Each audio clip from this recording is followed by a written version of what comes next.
আলোচিত সাবেক সেনা কর্মকর্তা মেজর জেনারেল জিয়াউল আহসান তার বিরুদ্ধে আয়নাঘর পরিচালনার বিস্তার অভিযোগ আছে। আইন শৃঙ্খলা বাহিনীর একটি সূত্র বলছে, সাবেক এই সেনা কর্মকর্তা 2022 সাল থেকে ন্যাশনাল টেলিকমিউনিকেশনস মনিটরিং সেন্টারের মহাপরিচালক হিসেবে দায়িত্ব পালন করেছিলেন। এনটিএমসির দায়িত্বে থাকাকালীন একের পর এক কল রেকর্ড ফাঁস করেছেন তিনি।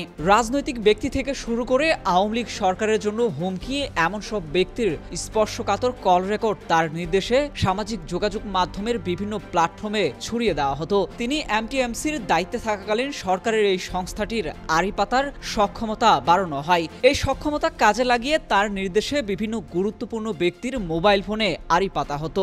এরপর ওইসব গুরুত্বপূর্ণ ব্যক্তির কল রেকর্ড সংগ্রহ করে সামাজিক যোগাযোগ মাধ্যমে ছড়িয়ে দেওয়া হতো।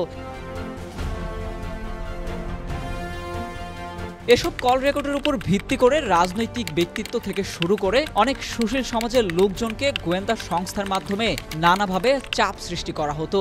সামাজিক যোগাযোগ মাধ্যম Facebook, Twitter, Telegram, Viber, imo, Skype অ্যাপেও আড়ি পাততে পারে এনটিএমসি। অনলাইন যোগাযোগ মাধ্যমের মধ্যে ওয়েবসাইট, ব্লগ, ইমেইল শতভাগ আড়ি পাতার সক্ষমতা রয়েছে সংস্থাটির। এসব সক্ষমতাকে কাজে লাগিয়ে দিনের পর দিন অন্যায়ভাবে মানুষের কল রেকর্ড ফাঁস করা হয়েছে।